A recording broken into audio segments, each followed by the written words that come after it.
বন্ধুরা কেমন আছো সবাই? আশা করি ভালো আছো। তোমাদের সবাইকে আমার চ্যানেলে স্বাগত জানাই।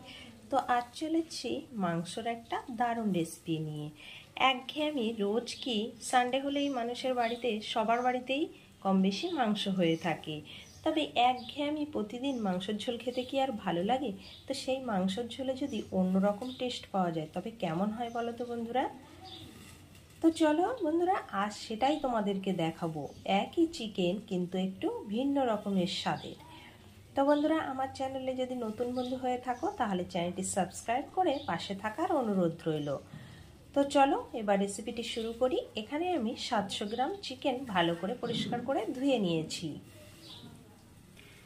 তো দেখো বন্ধুরা, এখন গ্যাসে একটা কড়াই বসিয়ে নিয়েছি। কড়াইটা ভালো করে গরম করে নেব।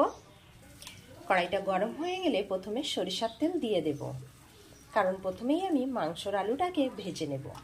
আমি নিত্যদিনের বা রোববারের মাংসের ঝোলের মতোই কিন্তু মাংসের ঝোলটা করব, কিন্তু তাতে একটু অন্য কিছু দিয়ে অন্যরকম স্বাদের বানাবো।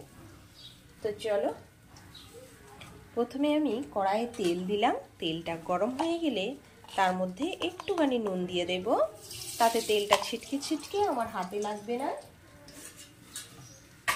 এখন আমি আগে থেকে আলুগুলো কেটে আর ধুয়ে রেখেছিলাম, সেই আলুগুলোকে ভালো করে ভেজে নিতে হবে।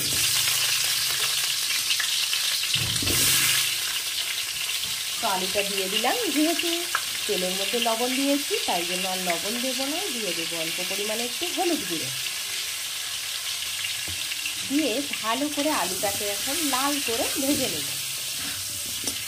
এইভাবে ভেজে আলুটাকে মাংসে ব্যবহার করা হয় বলে মাংসর আলুটাকে কিন্তু খেতে ভালোই লাগে। অনেকেই এই মাংসর আলুটাকে খেতে ভালোবাসে। তো চলো প্রথমে আলুটাকে ভেজে নিই। তো দেখো বন্ধুরা, আলুটা কিন্তু আমার লাল করে ভেজে নেওয়া হয়ে গেছে। এখন আলুটাকে নামিয়ে নিতে হবে। তো দেখো কড়াইয়ের মধ্যে কিন্তু বেশ কিছুটা তেল আছে। এই তেলের মধ্যে আমি কিছুটা পেঁয়াজ ভেজে নেব। পেঁয়াজটাকেও লাল লাল করে ভেজে তুলে নেব।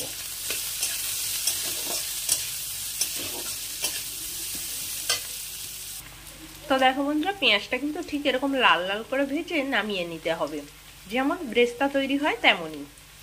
তো দেখো বন্ধুরা, পেঁয়াজটা তো ভেজে নামিয়ে নিয়েছি, কিন্তু কড়াইয়ে অনেকটা তেল আছে। এই তেলের মধ্যে দিয়ে দেব তেজপাতা তিনটে তেজপাতা ও দুটো শুকনো লঙ্কা ফোড়ন দিয়ে একটু ভালো করে নেড়ে চেড়ে ভেজে নেব।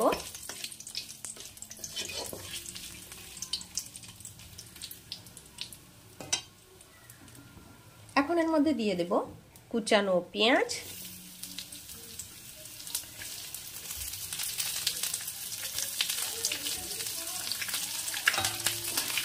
দিয়ে এটাও একটু নেড়ে চেড়ে ভেজে নেব লাল লাল করে। হালকা লাল লাল কালার আসবে সেরকম ভেজে নেব।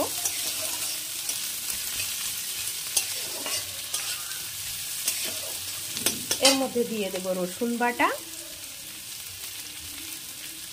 2 চামচ রসুন বাটা, 2 চামচ আদা বাটা ও 2 চামচ জিরে বাটা, আর দিয়ে দেব 1 চামচ ধনের গুঁড়ো,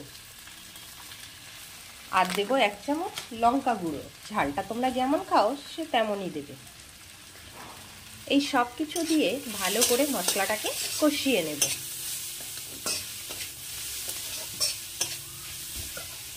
এখন এর মধ্যে দিয়ে দেব একটা টমেটো কুচি।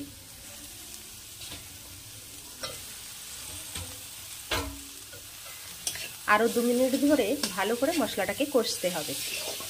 মশলা যত ভালো কষা হবে তরকারির টেস্টও তত ভালো হবে। তো দেখো বন্ধুরা, মশলাটা কিন্তু আমার সুন্দর করে কষিয়ে নেওয়া হয়ে গেছে। এখন আমি ধুয়ে রাখা মাংসটা এর মধ্যে দিয়ে দেব।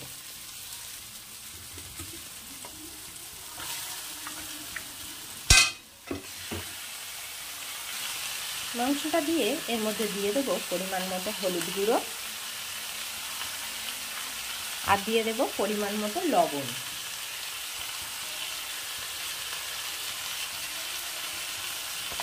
এই সব কিছু দিয়ে ভালো করে মাংসটার সাথে মিশিয়ে নিতে হবে। নিয়ে গ্যাসের আঁচটা একটু কমিয়ে দেব, দিয়ে ঢাকা দিয়ে ভালো করে মাংসটাকে কষিয়ে নেব।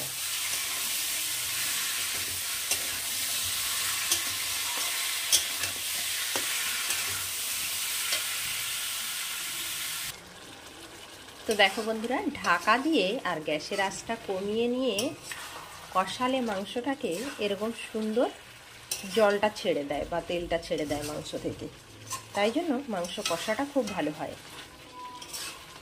তো দেখো আরও একটু সময় লাগবে, যত সময় এই ঝোলটা থাকবে তত সময় কিন্তু ভালো করে কষিয়ে নিতে হবে যাতে এইটা একদমই টেনে যায়।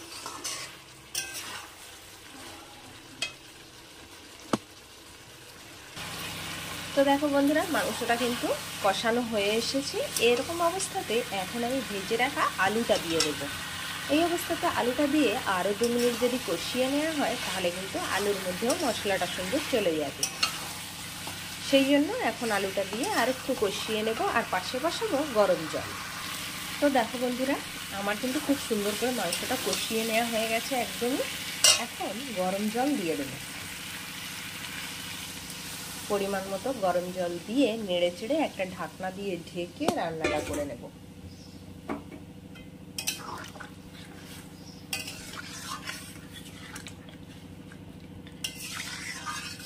তো চলো রান্নাটা হোক, ততক্ষণে আমি সেই স্পেশাল মশলাটা বানিয়ে নিয়ে আসি, যেটার জন্য তরকারির টেস্টটাই একটু বদলে যাবে। তো দেখো এখানে বাটিতে রয়েছে সেই পেঁয়াজটা যে ভেজে নিয়েছিলাম সেটা। এখন এটা মিক্সিতে পেস্ট করে নেব। তো মিক্সির বাটির মধ্যে পেঁয়াজ ভাজাটা নিয়ে নিলাম,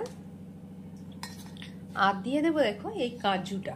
কাজু বাদামটা বেশ কিছু সময় আগে ভিজিয়ে রেখেছি, এটাও এখন এই পেঁয়াজের মধ্যে দিয়ে দেব। দিয়ে একসঙ্গে সুন্দর একটা পেস্ট তৈরি করে নেব। তো চলো মশলাটা রেডি করে আসি। তো দেখো বন্ধুরা, মশলাটা এখানে রেডি করে নিয়েছি, আর এদিকে মাংসটাও কিন্তু রান্না হয়ে গেছে, একদমই কমপ্লিট হয়ে গেছে। এখন এই মশলাটার মধ্যে দিয়ে দিতে হবে, দিয়ে ভালো করে নেড়ে চেড়ে 2 মিনিট রান্নাটা করে নিতে হবে। এই মশলাটা দেওয়ার জন্য একদমই তরকারির টেস্টটা বদলে যাবে। তো দেখো এইভাবে নেড়ে ছেড়ে আর 2 মিনিট রান্না করে নেব। তো দেখো বন্ধুরা, 2 মিনিট পরে চলে এসেছি। দেখো চিকেন কারিটা একদম রেডি হয়ে গেছে। এখন ওপর থেকে একটু গুঁড়ো গরম মশলা ছড়িয়ে আর নামিয়ে নিলেই রেডি হয়ে যাবে চিকেনের দারুণ রেসিপি। তো বন্ধুরা অবশ্যই বাড়িতে এই রেসিপিটা ট্রাই করে দেখো, ভালো লাগবে আশা করি। আর রেসিপিটা ভালো লাগলে লাইক, কমেন্ট ও বন্ধুদের সাথে শেয়ার করে আমার সাথে থেকো। ভিডিওটি আজ এখানেই শেষ করছি।